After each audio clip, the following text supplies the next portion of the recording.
E aí, lindos, beleza? Como é que vocês estão? Eu tô aqui no ritmo, né? Afinal, essa aula vocês vão assistir no dia 24 de julho e hoje é dia de São João, né? E nós, como nordestinos, temos que valorizar, porque é a nossa festa, tá? É a festa do nordestino, a festa que representa esse povo lutador, trabalhador, estudioso como vocês, tá? Então, a gente não pode deixar passar em branco. E claro, evidentemente que dentro do contexto, né, que nós estamos vivendo, né, dessa pandemia maluca, dessa Covid doida, a saudade aperta, né?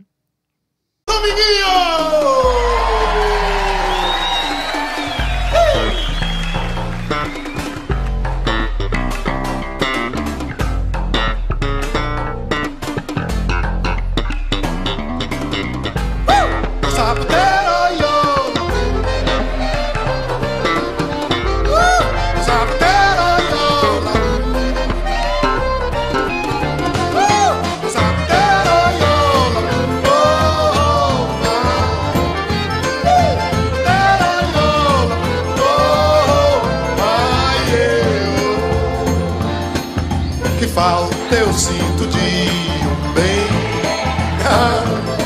que falta me faz um xodó. Mas como eu não tenho ninguém, eu levo a vida assim tão só. Eu só quero um amor que acabe o meu sofrer. Um xodó pra mim, do meu jeito assim, que alegre o meu viver.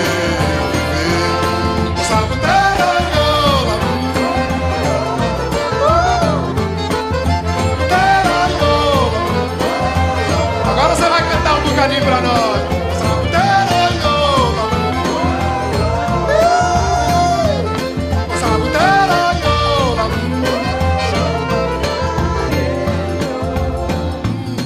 Que falta eu sinto de bem,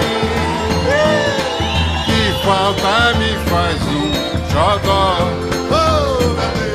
Mas como eu não tenho ninguém, eu levo a vida assim tão só. Eu só quero um amor que acabe o meu sofrer. Um xodó pra mim, do meu jeito assim, que alegre o meu viver.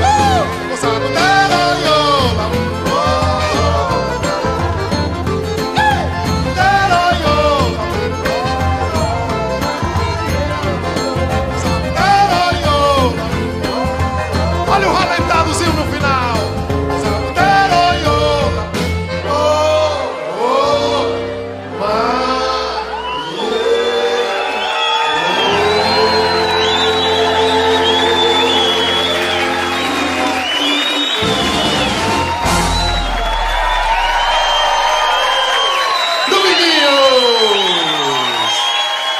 Garanhuns, Pernambuco. Que coisa linda, né? Que maravilha. Gilberto Gil, Dominguinhos. E eu podia colocar aqui Luiz Gonzaga, eu podia colocar um monte de gente. Nossa, que coisa maravilhosa. Então, nós nordestinos temos que valorizar muito isso. Porque se a gente não valorizar, ninguém valoriza. Isso é o que a gente tem de melhor, tá certo? É a nossa cultura, são as nossas tradições. Então, tá? Viva o povo nordestino. Vamos continuar nossa aula de indústria, né? A gente vai ter que continuar o nosso assunto, se bem que hoje era um dia para nós estarmos de férias e, consequentemente, aproveitando o resto da comida de ontem, né? Porque para mim é a melhor coisa que tem no São João, tá? Eu não sei dançar muito forró, sou apaixonado pelo forró, mas não sei dançar muito forró. E, consequentemente, eu gosto da comida mesmo, aqueles pratos, aquela mesa farta, cheia de comida junina. Eita, um negócio bom danado. Bom, meus queridos, olha só, vamos à aula. Vou tirar então o chapéu, né? Para que a gente possa falar um pouco continuar a falar sobre a questão da indústria. Bem, falar sobre indústria, a gente falou na aula passada sobre a chamada indústria moderna. E a indústria moderna é uma indústria que se caracteriza principalmente por apresentar 3 grandes fases, sendo que essas fases nós chamamos de quê? Nós chamamos de revoluções industriais. A primeira revolução industrial é a revolução propriamente dita. Então, se o vestibular vinha falando de revolução industrial apenas, está falando dela. Está falando da primeira revolução industrial, que acontece ali em meados do século XVIII na Inglaterra, 1750, por aí. A Inglaterra por quê? Por que a Inglaterra sai na frente? A Inglaterra sai na frente porque era o país mais rico do planeta, muito do ouro e das riquezas que foram conquistadas por Portugal e Espanha e exploradas por Portugal e Espanha aqui na América, acabaram indo para a Inglaterra para pagar dívidas que esses países tinham com a Inglaterra. E a Inglaterra tinha capital, a Inglaterra tinha mão de obra, a Inglaterra tinha muito carvão, que era a energia, né, que movia o mundo naquele momento. Ainda por cima é uma ilha, né, a ilha da Grã-Bretanha. Fica na ilha da Grã-Bretanha junto com o país de Gales e Escócia. O que favorecia demais a navegação, o transporte desses produtos para as mais variadas partes do mundo. Então, a Inglaterra tinha todas as ferramentas necessárias para fazer a Revolução Industrial.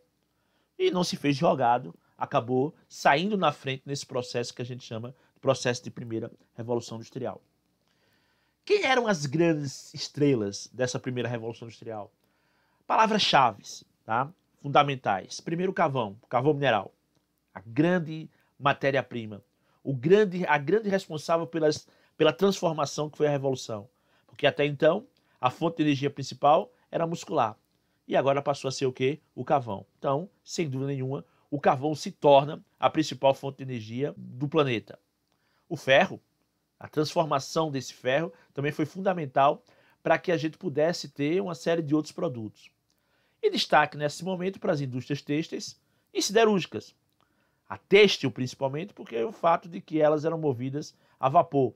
E, consequentemente, elas foram responsáveis por nortear a industrialização inglesa a partir de meados do século XVII. É uma fase em que nós vamos ter o chamado capitalismo industrial. O capitalismo comercial da época da manufatura é ficado para trás e agora supera o capitalismo industrial. Se no capitalismo comercial nada gerava mais lucro do que o comércio, agora, no capitalismo industrial, nada gera mais lucro do que a atividade industrial. Estávamos ali, o capitalismo, com o início do chamado liberalismo. O liberalismo era o quê? Uma luta para que se houvesse menor participação do Estado na economia. E a empresa, né, as empresas, os empreendedores, os industriais, fossem eles que tocassem a economia para frente. Para eles, o Estado com saúde e educação, ou seja, com as questões sociais. Ok? Nesse momento, nós vamos ter 2 modelos de produção, que é um assunto que a gente vai ver depois, que foram primordiais, o Taylorismo e o Fordismo. O Taylorismo tinha uma preocupação muito mais com a questão do cronômetro, mas também se preocupava um pouco mais com a qualidade. O Fordismo não. O Fordismo se preocupava totalmente com quantidade. Produção em larga escala, estoque. Depois a gente fala um pouco mais sobre isso. É bom que a gente entenda que é nessa fase do capitalismo industrial e da Revolução Industrial que a gente começa a ter as primeiras fábricas. As primeiras fábricas. Só que assim, ao mesmo tempo também, a gente começa a ter aqui forte conflito entre 2 classes sociais. A burguesia, os donos das fábricas, os donos dos meios de produção, e os proletários, os trabalhadores, aqueles que vendiam sua força de trabalho. Essa acaba sendo uma relação não muito simples de se entender. Por quê? Porque essa fase é uma fase de grande exploração social. Só para vocês terem ideia, nessa época, a maior parte das pessoas que trabalhavam nas fábricas eram mulheres. E assim, jovens, porque era a mão de obra mais barata que tinha. Então, mulheres jovens é que iam. A exploração dessas meninas era muito grande, que ia desde a exploração trabalhista à exploração sexual. E as meninas não podiam fazer nada, porque elas eram quem sustentavam as famílias. Elas só não podiam engravidar, porque se elas engravidassem, elas acabavam sendo expulsas das fábricas. Então, resultado. Então, era uma situação muito difícil, uma situação de grande exploração para as meninas da época. Por conta disso e da grande exploração social, começa a surgir as chamadas ideias socialistas. As ideias socialistas começam a se, né, a se promover dentro do contexto europeu ocidental. Os ocidentais, eles perceberam isso. E ao perceber, o que é que eles fizeram? Epa, peraí. Nós temos que fazer alguma coisa. Porque isso está crescendo, essa ideia socialista está crescendo entre os trabalhadores. Né? Então a gente não pode ficar parado. Vamos abrir mão de algumas coisas? Vamos abrir mão de algumas exigências que eles fazem? E aí não deu outra, né?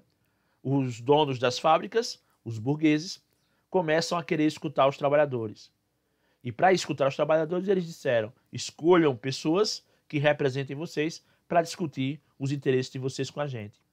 Eis que surgem também os sindicatos. Então, o socialismo e os sindicatos estão muito ligados a essa ideia da primeira Revolução Industrial que acontece ali na Europa. A mesma coisa não aconteceu, por exemplo, na Rússia. Quando os trabalhadores russos foram exigir melhores condições de trabalho, o que aconteceu? O czar mandou matar. No episódio ficou conhecido como Domingo Sangrento. E me desculpe os historiadores, né, a minha ousadia, mas para mim foi o primeiro passo que vai resultar justamente naquilo que nós chamamos de Revolução Russa, em 1917. Se não me engano, essa questão aí do Domingo Sangrento foi em 1905. Né? Bom, outra coisa marcante era o seguinte: se no capitalismo comercial a colonização das Américas foram a principal fonte de riqueza, agora passa a ser o chamado imperialismo na África e na Ásia, na busca dos 3 M's: mão de obra, matéria-prima, mercado consumidor.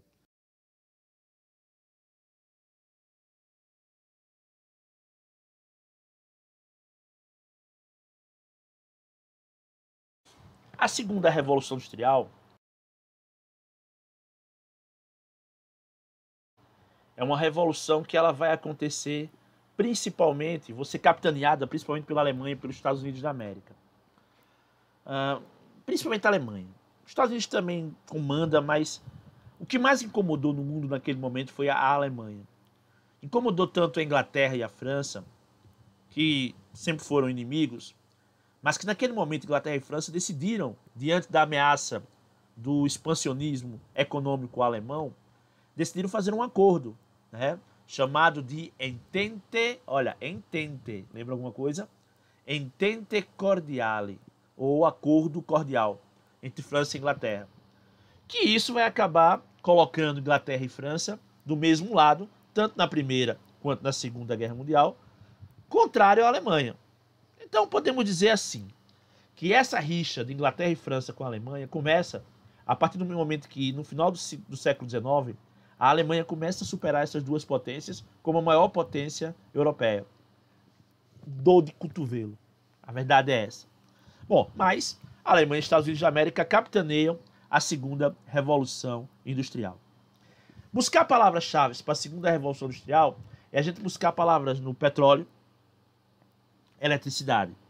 Então, durante o período que nós temos de segunda Revolução Industrial, que vai ali do final do século XIX, início do século XX, até o final do século XX, praticamente 80, 70 anos, nós vamos ter o quê? Nós vamos ter petróleo e eletricidade como as grandes fontes de energia. A indústria, destaque para as indústrias químicas e indústrias de motores. Entre elas, claro, a indústria automotiva. A indústria dos automóveis ganha muita força a partir desse momento. Não podemos esquecer que o modelo de produção que a gente passa a ter agora, predominantemente, é o modelo fordista. O fordismo começa a superar, de uma certa maneira, as demais, o terrorismo, por exemplo. E se evidencia como o grande modelo de produção.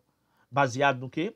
Baseado numa produção de grande quantidade, estoque.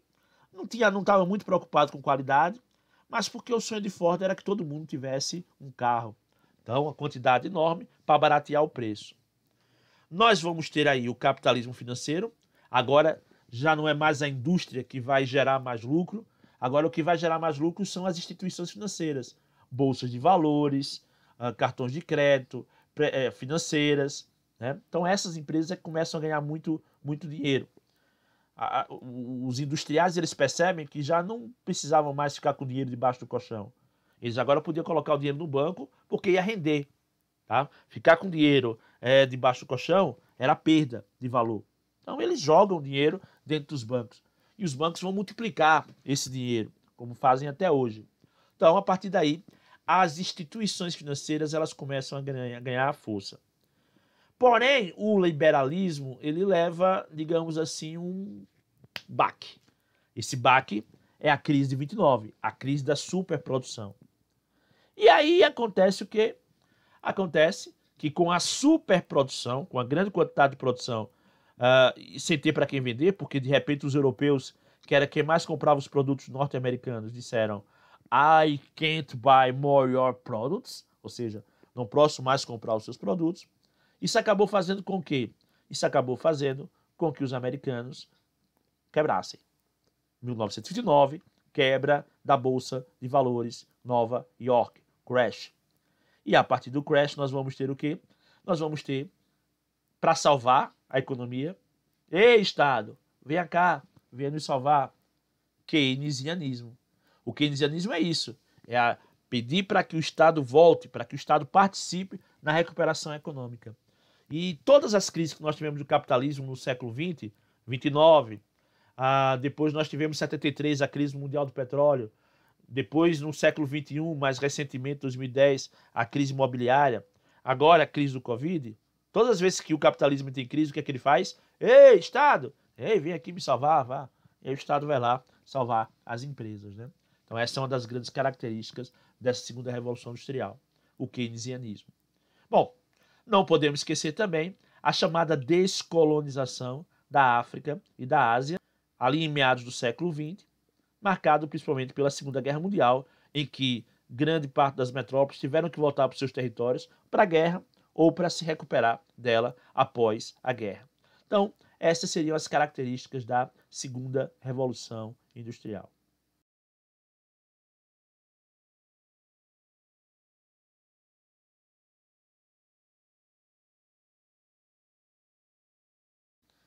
A terceira revolução industrial, ela não vem nos vestibulares com o nome de terceira revolução industrial, não, tá? A terceira revolução industrial, ela vem nos vestibulares com o nome de revolução técnico-científica informacional. É assim que é chamada a terceira revolução industrial. Revolução técnico-científica informacional. Ela vai acontecer no final do século XX, ali por volta da década de 1970, e ela vai ser capitaneada por Estados Unidos da América e Japão. Pasmem, o Japão. Nós estamos falando de década de 70. O Japão foi destruído em 1945, né? Principalmente depois das bombas nucleares de Hiroshima e Nagasaki. 45. Nós estamos falando de um país que eu costumo dizer que é o país mais desgraçado do mundo. Porque o Japão não tem nada de recursos naturais. Praticamente nada. O Japão produz arroz em grande quantidade e ainda assim precisa importar para alimentar sua população. O Japão importa água mineral. Água mineral. O Japão é um país que o que tem de mais é terremoto e peixe. Tá? Porque Deus disse bem assim, não tens espaço para agropecuária, te darei peixe. E aí o Japão tem demais. E terremoto. Mas é impressionante. E aí é impressionante que o japonês tem uma coisa que nenhum outro país do mundo tem igual. É o japonês. O Japão tem japonês. E eu nunca vi povo mais resiliente do que esse japonês. Vou dizer uma coisa, é impressionante. A ponto de, em 1945, um país tão desgraçado desse está totalmente destruído após a Segunda Guerra Mundial. 3 décadas depois, está comandando a terceira revolução junto com os Estados Unidos da América. Essa terceira revolução industrial é a revolução ainda do petróleo, como principal fonte de energia. Mas já a busca para novas fontes de energias. Entre elas as chamadas energias alternativas. Solar, eólica, maré motriz, a energia da biomassa, a energia da geotérmica, ondas. Então essa é a energia que vem buscando para substituir os combustíveis fósseis. E claro, também vale destacar a energia nuclear. É uma fase onde se destaca as indústrias de tecnologia de ponta avançada, robótica, informática, telecomunicações, a mecatrônica, e tantas outras, a fibra ótica e tantas outras indústrias começam a se destacar nessa época que é da terceira revolução industrial. Nessa terceira revolução industrial permanece ainda o capitalismo financeiro, mas a gente já começa a falar num outro tipo de capitalismo, chamado capitalismo informacional. Tá? A gente já começa a falar desse tipo de capitalismo.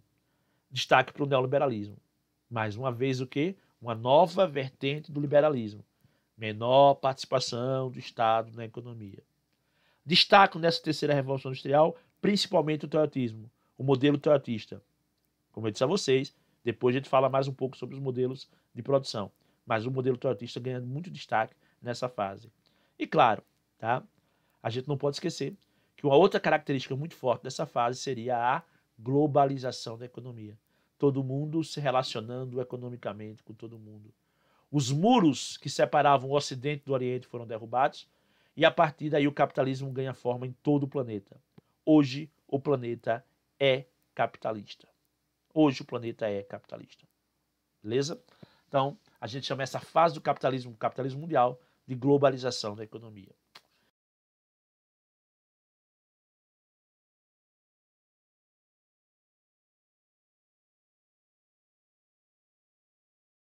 E a quarta, a Revolução Industrial, que também vocês não vão ver no vestibular, dificilmente vão ver no vestibular como Revolução Industrial, quarta, mas eles gostam de um nome mais moderno, eles chamam de Indústria 4.0.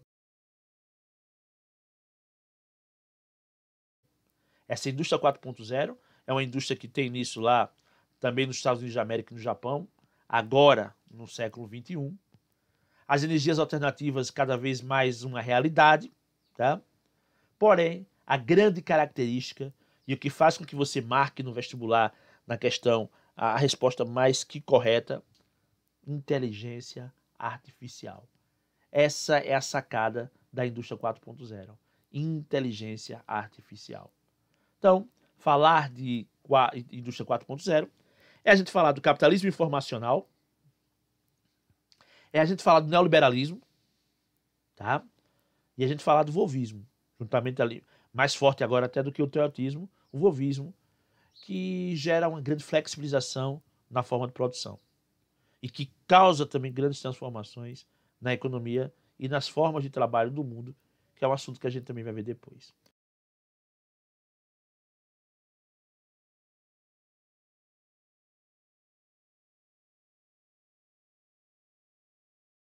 Beleza, meus queridos? Então essas seriam as 4 revoluções industriais.